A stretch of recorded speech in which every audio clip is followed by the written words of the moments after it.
Under this remote patch of Australian desert, geologists have struck gold.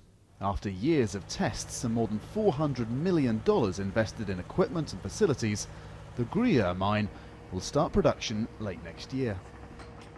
There's very little cover on top, 1 to 2 meters initially. You're straight into the ore body where the gold is. That's 270,000 ounces of gold production for over 13 years. That's a big mining project. And you're standing right on top of it? Yes.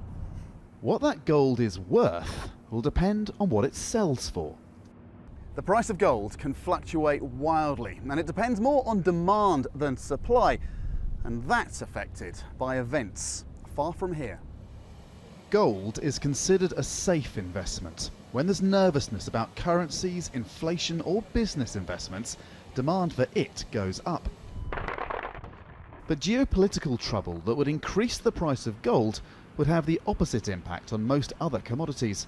Demand for iron ore, used for steel for example, depends on people having the confidence and finance to build. So at the annual Diggers and Dealers mining conference in Australia, all delegates have an eye on global events, because right now there are a lot of potential crises on the horizon. Obviously, North Korea is number one on the plate today, but in energy markets, for example, what's happening in Venezuela could be disruptive. At various times, Russia has taken aggressive actions that have compounded problems in different parts of the world and led to various types of sanctions. But North Korea is number one.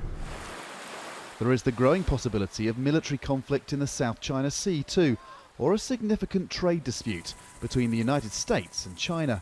Any of those will be felt throughout world markets, but they be felt first, as they have been for a century here.